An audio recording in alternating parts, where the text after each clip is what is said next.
All right, Shalom, man. I'm going to be reading about cherubims or cherubims or cherubim, right? From out of my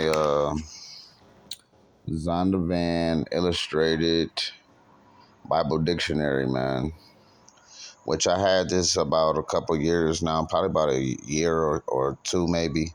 But I really read from it, so I'm going to read a little bit out of it, man, from cherubim or cherub, right? Cherub. See how they have the K, Salakia. Cherub, right? It was really like a K sound, right? Or some people say cherub, but really it's cherub, right? Cherubim, right? Cherubim, right? Hebrew, cherub. Usually in plural, cherubim meaning uncertain, right? And I forgot, I want to give all praise to Abanawa, Yahweh, Bashem, Ashak, Yahushua, peace and blessings to all the beloveds out there, man. It says Greek cherub, G5938 in the New Testament only in the form cherubim, Hebrews 9 and 5. For additional reasons, most Bible versions use cherubim as the plural form. King James Version has cherubims, superfluous English plural form. Though certain cherubs would be more appropriate, the term refers to a winged. The term refers to a winged angelic creature, man, and is applied mainly to the images made for the tabernacle and the temple. The cherubim and a flaming sword were placed at the east of Eden, man. You read about that in Genesis chapter 3, right? And the guard to guard the way of the tree of life after Adam and Eve were expelled from the garden, Genesis 3 and 24. See that? That's talking about an angel, man. The curtains of the tabernacle were embroidered, right, with cherubim. Okay, showing these cherubims represent angels, man. Exodus 26 and 1. Even on the curtains of the tabernacle, man, were embroidered with cherubim. Exodus 26 and 1. God directed Moses to place cherubim of beaten gold. So when he was drawing all these and making all those cherubims in the temple, man, that wasn't idolatry, man. Hey, do you old covenant Jakes call that idolatry? I'm just playing, but man, that's funny though. It says beaten of gold on the mercy seat above the Ark of the Covenant. Yeah, so you had the angels on the Ark of the Covenant, man. Right? The cherubim. In the holy place of the tabernacle, right? Their God would commune with Moses.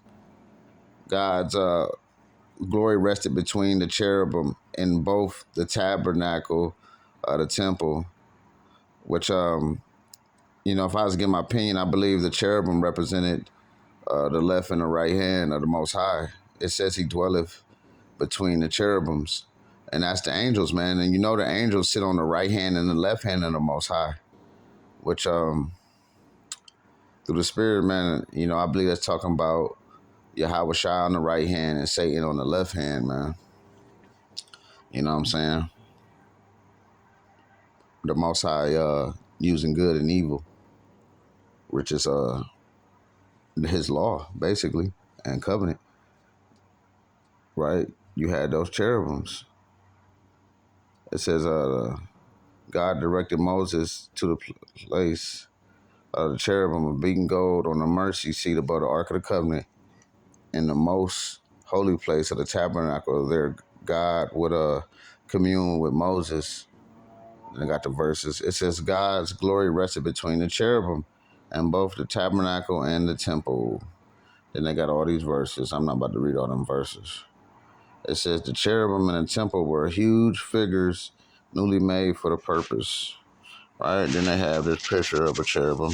It says artist's rendition of one of the cherubim that were placed opposite ends of the mercy seat. Yeah, man. It's pretty deep. It says, carved cherubim also adorn the walls of the temple.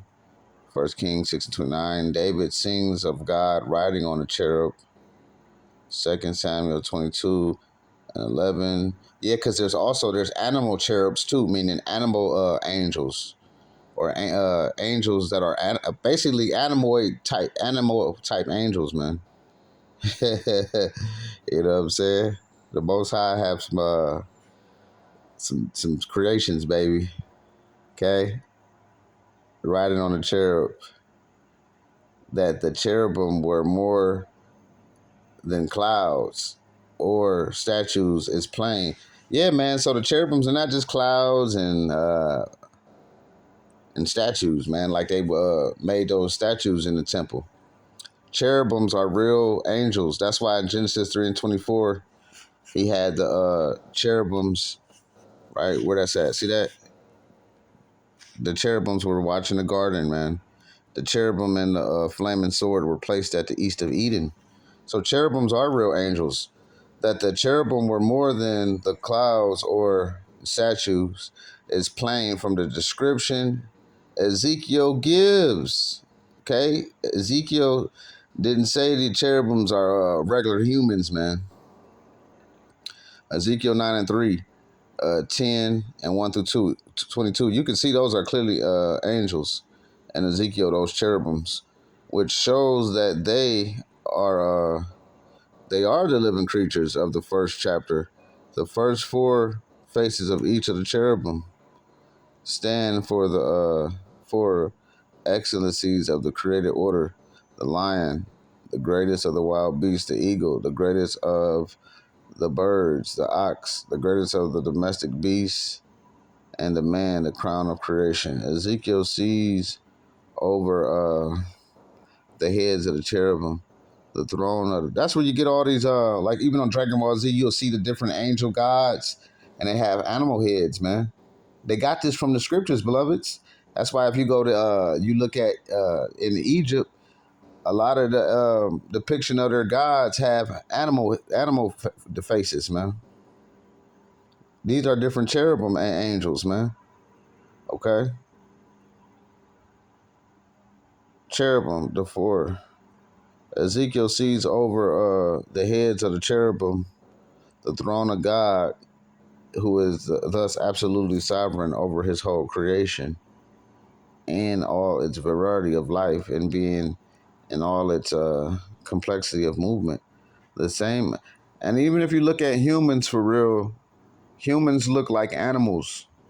All you got to do is really examine humans. You look at humans, humans look like animals, man. You got some people that look like pigs, some people look like frogs, some people look like dogs. Actual humans whose face structure looks like an actual goddamn bird. Okay, I done seen people that look like actual birds, man. They nose look like a damn beak, man. Okay, then you got people that actually look like dogs. You got people that actually look like lions. Just examine it, man. Just tweak out one day. You'll be able to see these things, man. You know what I'm saying? Because we're lower angels, like the scripture says. He made man lower than angels. So let's keep it going. Even in the book of Chronicles, it says the tribe of Gad faces was like lions. You see? Let's keep going. That's why all the tribes, what the tribes is compared to what? Animals. The Most High compared all the tribes to animals. And even Solomon spoke about man is compared to beasts, man, and animals, right? Even though we're over the beasts and animals. Let's see where I got. Ezekiel sees over the foreheads of cherubim, throne of God. Okay. The same explanation of the cherubim form suits their function both in Eden. Creation in its ideal purity consists of the creation edict of exclusion from the garden and on the mercy seat, and the created excellencies marvel and adore the truing God for the shed blood of the atonement. At the same time, Ezekiel's vision explains the Old Testament allusion to the Lord as seated or enthroned on between the cherubim. So guess what? He's not up there by himself either for you by yourself, brothers. It is a metaphor of his total sovereignty, like wise when the Lord is said to ride on the cherubim, right? Psalms 18 and 10, Ezekiel 10. The thought is that all the creation is subject to his sovereign rule and intervention, and all its powers are at his disposal. The book of Revelation mentions four living creatures. Boom, boom, we got all those verses. 19 and 4, not beasts, as the King James Version says, right? Yeah, because the y'all know the living creatures are also called beasts. And, you know, the wicked empire, they're worshiping the wicked beasts, okay? What do y'all think that beast is, man? It's talking about evil angel, man. Okay? The beast. And we know those living creatures are also called beasts. As not beasts as the King James say. Yeah. They are because they are different type of creatures. That's what they call beasts. They are described in terms that identify them with Ezekiel living creatures or cherubim. Ezekiel 1:10. Yeah, because those are cherubims in Revelations chapter 4 and all that. Angels, man. Or animal angels. Different angels. You have humanoid angels and you have animal type angels as well. Okay? Just like even on Dragon Ball Z, man. I know brothers hate the Dragon Ball Z, but I mean, it's the truth, man. That's why they put it in the cartoons. It says they are described in terms that identify them with Ezekiel's living creatures or cherubim. All right, so guess what, man? This ain't no YouTube brothers. This ain't One West. No, the cherubims is One West. No, brother. Okay, it ain't none of them brothers, man. The first living creature was like a lion, and the second like a calf. That's why when we came out of Egypt, our people was worshiping the calf, which is a wicked angel, man. The third had the face of a man, right? Because some angels have faces of man. And the fourth was like a flying eagle. That's why you have a lot of those different gods that have eagle heads, like Thoth, and other gods that have the bird head or whatever. Right? What's the other one? Yes, the other one. I ain't gonna even name them. All right, but it says they are the bearers of the judgments that follow the breaking of the four seals. The cherubim are the living chariot or the carriers of God when appearing in human beings. All right, they are heavenly creatures. All right, light. Okay, they are heavenly creatures, servants of God in theophany, in judgment, appearing in wicked human animal form, man, with the faces of a lion, ox, man, and eagle. Their representations in the tabernacle and temple as statues and embroidery and carving are not breach of the second commandment. No, they breaking the old covenant because they made a statue with a cherubim in the temple. See that? No, brother, that's a contradiction.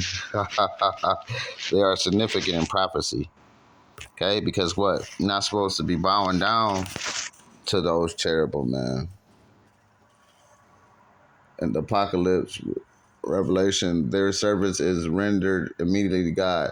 They never come close to man than when one took fire in his hand and gave it into the hands of the man in linen, Ezekiel 10:7. Yet because the mercy seat on which the blood of atonement was sprinkled lay between the cherubim, nothing can more nearly touch our salvation. In the Old Testament sanctuary, where everything was done and taught by visible, tangible types and symbols, physical representations of the living heavenly cherubim were important, man. So you see the cherubim, man.